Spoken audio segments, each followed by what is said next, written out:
highly agile, fearsome combat helicopters were one of the symbols of the Vietnam War. American Cobras and Hueys left such an imprint on the world that the USSR kickstarted the development of their legendary flying tank, the Me-24.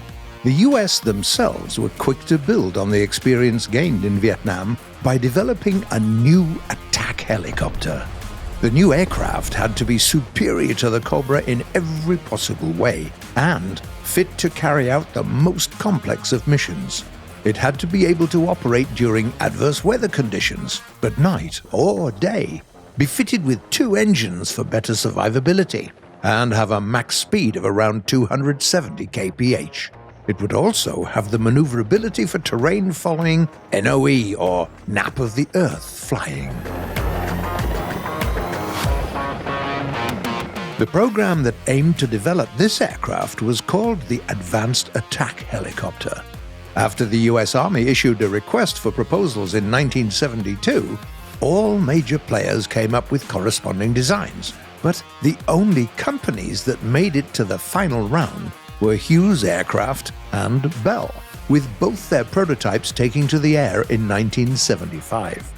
Before the choice was made, though, the military also decided that the new helicopter should use the General Electric T-700 engines that they planned to install on several new helicopters. In the end, after thorough testing, the Army selected Hughes' prototype over the Bell's due to the fact that it had a more damage-tolerant 4-blade main rotor. At some point, the team behind the project made a decision to drop the time-tested TOW missiles in favor of the cutting-edge laser-guided Hellfire missile. Furthermore, as a result of fierce competition between Martin Marietta and Northrop, the impeccably armed helicopter was also given top-notch avionics.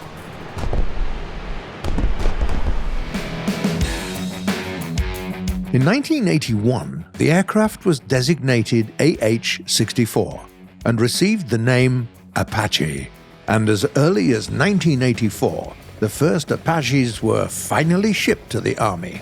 The helicopter was meant to be used in high-threat environments, even behind enemy lines. Naturally, to operate such a vehicle you needed very capable pilots with excellent reaction speeds, a knack for independent action, and good improvisation skills. The military had to pick the best of the best and then put them through rigorous training.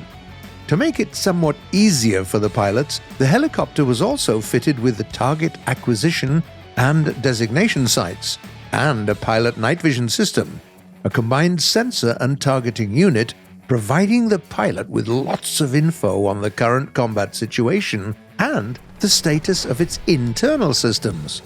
The Apache was first used in combat in Panama, but revealed its true power during Operation Desert Storm. Despite the fact that the helicopter wasn't really made with desert warfare in mind, it was still very effective thanks to the employment of superior tactics. During 1995, the US introduced a new variation of the Apache, the AH-64D Longbow.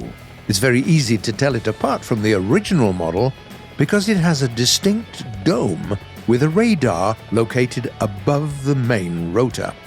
One of the biggest advantages of the Longbow is that it can use the new, more advanced Hellfire 2 missile. Furthermore, the helicopter is fitted with advanced sensors that allow it to fight AA missile systems at extreme range.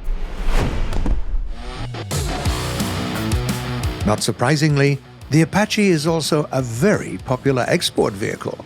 The Israeli Air Force was the first to receive AH-64As. The local variation of this helicopter is called the Beten, meaning Cobra in Hebrew, and is available in War Thunder as a premium vehicle. You can also research and unlock a Japanese AH-64DJP and a British attack helicopter Mark I. The Japanese Apache is basically just a regular longbow equipped with an upgraded targeting system, while the British variation is vastly different from its American brethren. It's made by Augusta Westland, an Anglo-Italian multinational company. The one major difference is the use of a pair of Rolls-Royce engines outputting more than 2,000 horsepower each. But there were lots of other improvements to make the helicopter more effective in modern combat scenarios. For example, it can use the British Starstreak missile. The Apache has seen a lot of action in Iraq, Afghanistan, Lebanon, and other countries. But it's not going anywhere anytime soon. This is still one of the most dangerous and effective attack helicopters in the world, and the US are planning to give it a long list of upgrades. All in all, it's only reasonable to expect the Apache to dominate the skies for at least a couple of dozen more years yet. Is there an Apache model that you particularly like? Tell us, please, in the comments below.